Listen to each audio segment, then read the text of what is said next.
Hello students and Bropa. Let me just get my presentation out. Okay, so today I'm doing my Play-Pause-It presentation. So my presentation today is about Kahoot. So as you know, Kahoot is a well-known app and browser and is often used as a fun way to quiz your students in class and kind of get a range about what your students understand, because often it says the number of votes for each question, whether it was correct or not. So I'll be telling you a lot about Kahoot. If you are unaware of what Kahoot is, it's this app, or like I said, browser that you can use, where you can either choose a quiz from Kahoot or you can make up your own, and it can be fun. It can be about anything about Disney or about the math test you're about to take or give your students, and it's a really helpful tool that I am talking about today. Okay, so the ratings are really important because before you use an app or a browser, you want to make sure, okay, is this worth my time? Will this make a good lesson plan? So when we went on to Common Sense Media, we looked it up. It had about a 4-star rating, which is pretty decent for an app that is used all across the country. I'm not sure if it's available outside of the US, but it has top ratings from both the parents and the kids, which is really important because, we want both the teacher and the kids to really enjoy the experience. And the age range is recommended from 8 and up. I don't know if that means that to play you should be 8 or older, or if you're making one, but I think that this can be used in a first grade classroom, so that's just my own opinion about it. So another rating we have is from EdSurge, and we have similar ratings, like you can use this in elementary schools or any age higher than that, and it has really good reviews, and it might just sound like this is all really good, but there's definitely more to Kahoot than just this. There are its competitors, such as Outgrow. Outgrow is a browser that helps you build your own quiz as well, but isn't as popular as Kahoot because we don't really know about it. We see that we can do similar things as Kahoot. We can build and interact, and we don't have to do our own coding for it, but that does make you wonder, okay, maybe why is this how it is? Why isn't Outgrow more popular than Kahoot? And it's probably the accessibility of Kahoot because it seems like you can start a free trial with Outgrow, but it seems like that's not completely free. And so maybe that makes schools and teachers take a step back and say, okay, is there a better way? And that's when they find Kahoot and hear about it from their friends and say, okay, I can work with this, and it sounds really easy to use. So maybe Outgrow just can't afford to make a free version, but that's up to them deciding on how popular they want it, but they still need the outcome, they still need profit. So that's one of the competitors for Kahoot. Another competitor is VoxVote.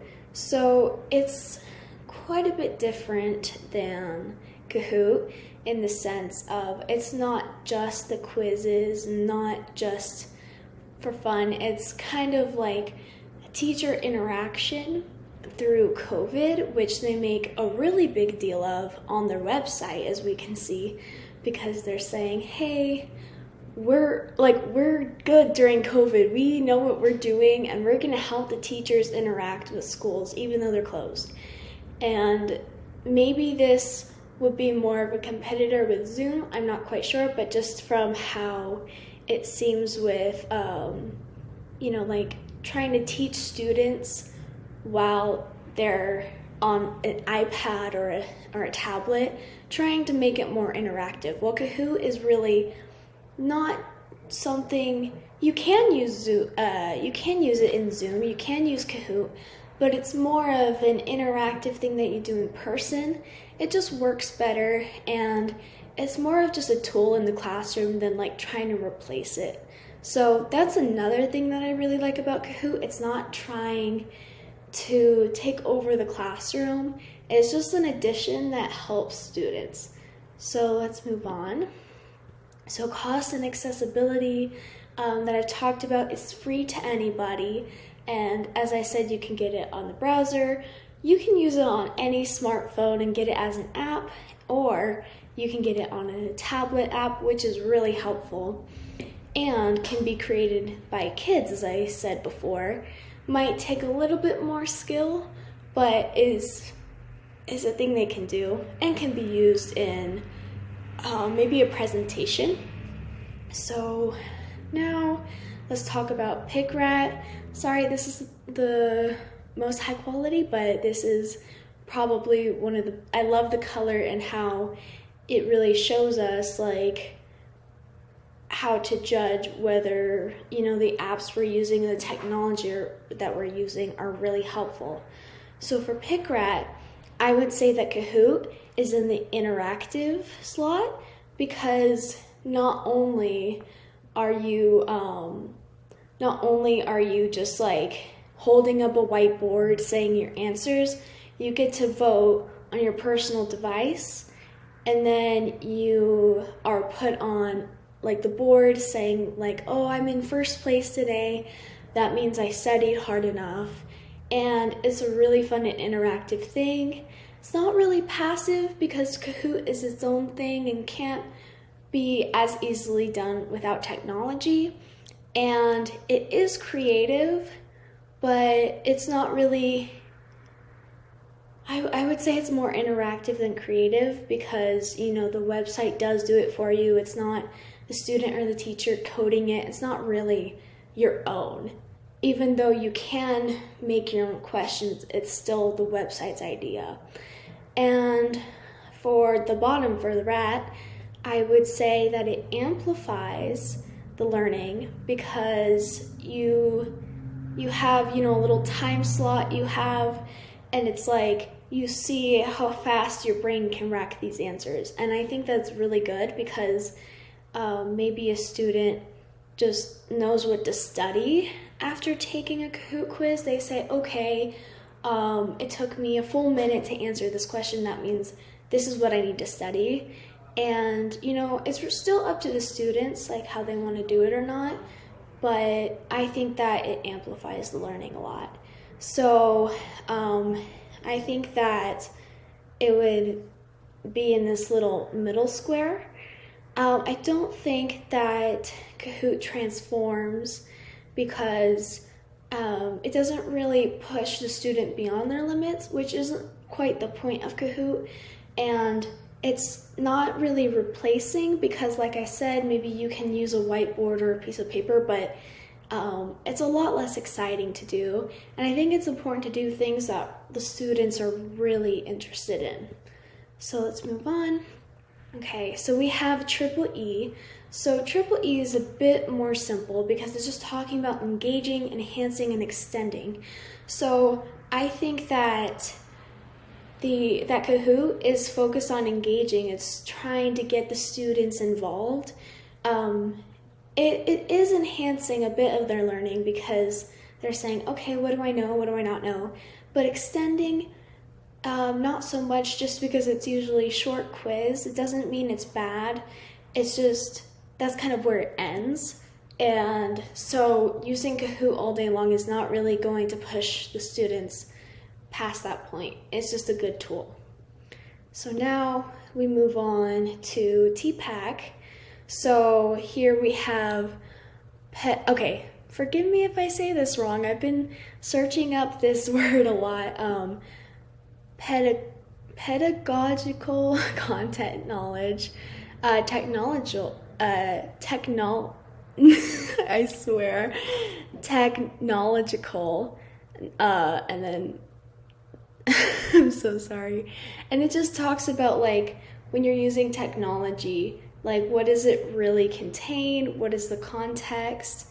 And I think that for TPAC, this is really focused, instead of like the other examples that I showed you before, it's like just focused on the technology.